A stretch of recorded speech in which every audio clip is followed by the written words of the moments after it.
the kids really appreciate and sense the warmth and the respect that our faculty have for the individuality of our kids. Baker has helped her find who she is inside and treasure what she's all about. There's not just a focus on academics, there's a focus on life within the community. I love this idea that this is not a one-room schoolhouse where me and the children and I close the door and that's it.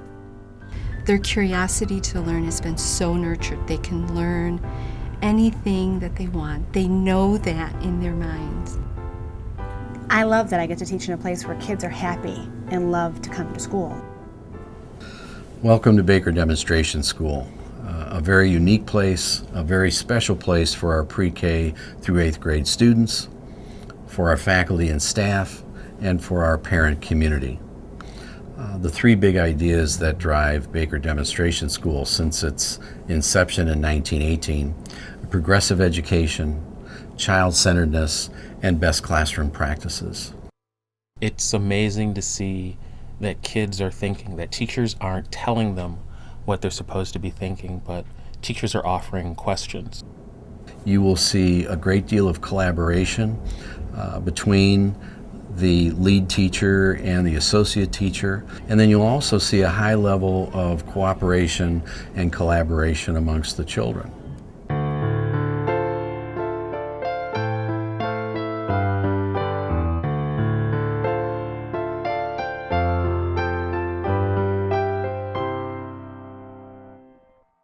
Typically, it's their first exposure to school.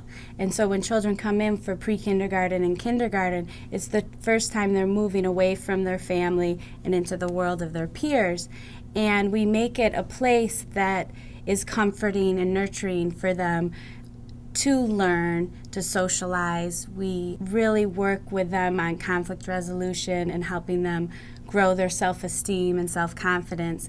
And as they work on those social skills and build that strong foundation, it helps in the later years when they're working in cooperative learning groups and literacy circles and they're able to work with one another. Can you say them, please? What I think Baker does really well is, again, focusing in on the strength of the child and cultivating that and reinforcing that and teaching that child, getting that child to really appreciate their own gifts. We really honor where the children are at and take each child from where they are and move them forward and make it the classroom environment a safe place to explore, try new things, and while they're doing that and growing their self-esteem, they're able to learn math and reading and science and do it in an environment that's safe for them and natural. And I really can't imagine teaching without honoring children and doing what we do best here.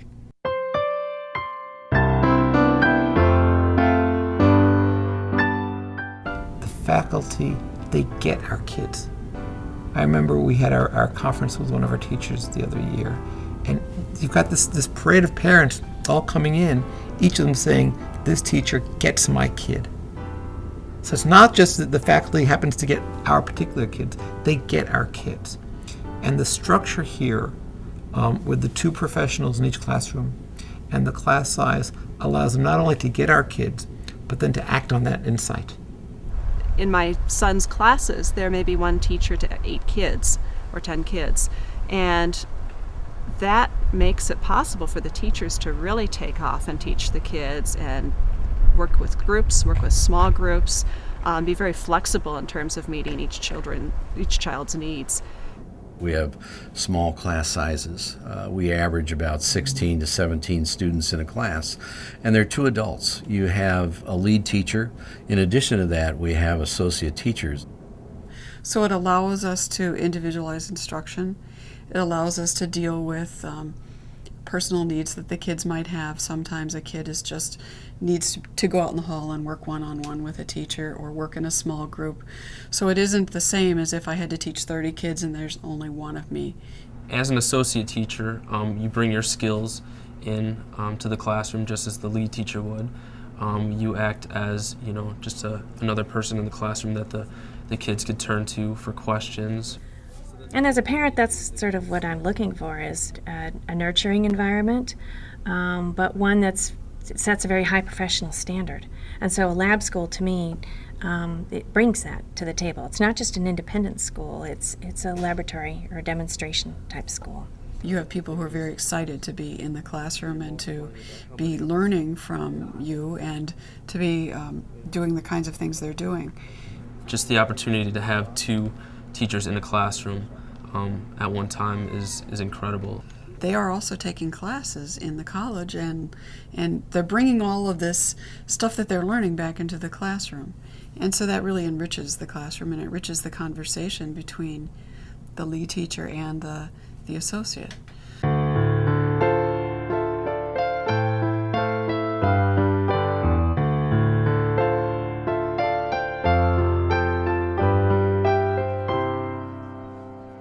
So Team in the Middle is literally and figuratively between early childhood and the middle school. We're the floor between them, and as the kids go from floor to floor, what they learn and what they do is we just build one on the other. So Team in the Middle takes the wonder and energy and enthusiasm of the early childhood, and we add content and skill. We spend a lot of time in Team in the Middle helping them know who they are as a learner. Are you more visual? Are you more tactile? Are you more bodily kinesthetic? Do you think more mathematically and logically? Or are you just really a fabulous writer? And do you need to hear it? Do you need to do it? And we spend a lot of time helping them know that so they can make choices to understand things in a way that works for them. And we give them lots of chances to stretch in ways that maybe they're not comfortable in a place where they're supported. Each quarter, we use a thematic integrated unit to teach across disciplines. So we may pull from history or geography, math perhaps, literature, all these different areas to teach around a particular theme. So what this provides is a variety of entry points for students to really connect with the main ideas. It's not so focused on skills as much as how to analyze, think deeply, make connections across content areas. They get used to presenting and standing in front of their audience. In my class, we do something where they get feedback from their peers. So what's 3 things to work on and 3 things they did well, or 2 things to work on and 2 things they did well. So they get used to hearing both good things and things to work on from their peer set. I almost never have to give feedback because anything I would have said, the kids get it. We're spending a lot of time teaching them to be independent learners. We're working on some book reviews right now, and is this good? Is this right? Did I do well? What do you think? And they're really good at, over time, sharing in their portfolio. I chose this because it's not my best, and I'm learning more about fractions. And then later on, there'll be a piece that says, I put this fraction piece because this is when I really got it, and this drawing really helped me understand how fractions work. So they'll put both pieces in their portfolio because they know as a learner that's showing growth over time, and they're excited about that. And they own that. And they do that here. They're not getting an A in math on a report card.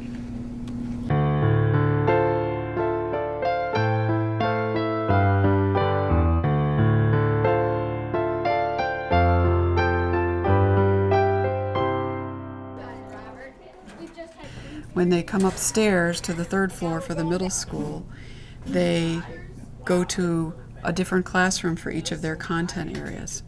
And that's a huge change for kids to learn how to manage that logistically and how to deal with 6 or 7 different teachers rather than one main teacher. Those years, the 6th, 7th, and 8th grade years, are so turbulent. Emotionally for kids, physically they're having changes, social dynamics are changing between boys and girls. They know they're not children anymore. They're certainly not adolescents. That seems, or they're not quite in the teenage years. The teachers at Baker recognize that, and that's a priority. I mean, they're there to teach the kids academically, but also to help them go through this, tremendous change, physical and emotional change. Starting in 6th grade, they divide each class into an advisory. You stick with those kids and that advisor your entire 3 years in middle school at Baker. We work on conflict resolution and study skills and social emotional relationships and development. I believe in lifelong learning, and I also believe that as much as possible, children should be encouraged to take charge of their own learning and become advocates for themselves. And I don't always see that happening in public school settings. Kids need to work at the middle school level, need to work on things that they think are important. We sort of design what we want the children to be able to learn, and then we find a way to do it with as much input from them as we can have, and as much hands-on and participation in learning as we can design. And I think that's different than a lot of middle schools where it's just kind of open your textbook to page 29, do the problems, and then answer the questions, and then do the homework. Certainly in mathematics, I could say, well, the formula for the area of a circle is pi r squared. Write that down, memorize it. There's a test on this tomorrow. Or we could actually do it in some hands-on way so that they really learn it so that it becomes part of who they are. But that takes a lot longer. So I have to balance the time that it takes to really experience their learning against the efficiency of telling them. And research says that when you just tell them, it doesn't stay there anyway.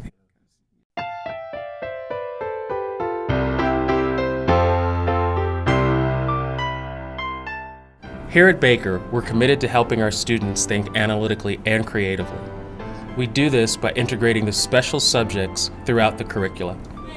These include Spanish, technology, visual arts, drama, music, physical education and swimming, extended care, student services, and library. The all-school team are trained professionals in their craft and work closely with classroom teachers to support and enrich the curricula at all grade levels.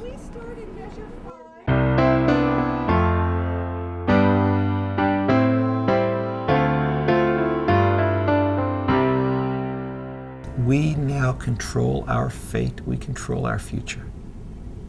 This place is going to be what we make of it. And in the past, that wasn't true. I've been really pleased and gratified with the tremendous outpouring of enthusiasm and the remarkable outpouring of effort on behalf of the entire parent body to make this work and to make the shift to independence and to make the shift to standing on our own two legs succeed. And it has succeeded beyond, frankly, our wildest expectations. Baker Demonstration School currently resides in the Evanston-Wilmette campus. It's a little more than 7 acres. In order for us to be self-governed, self-financed, and self-managed, we needed the assistance of an equity partner. And so we've signed a contract with a real estate developer, and we will sell off 3 parcels to the real estate developer, and they in turn will build single-family homes. The space that Baker currently has is going to be maintained and enhanced. And at the end of the day, Baker is going to offer a physical space that will be without peer in the North Shore, Chicago area.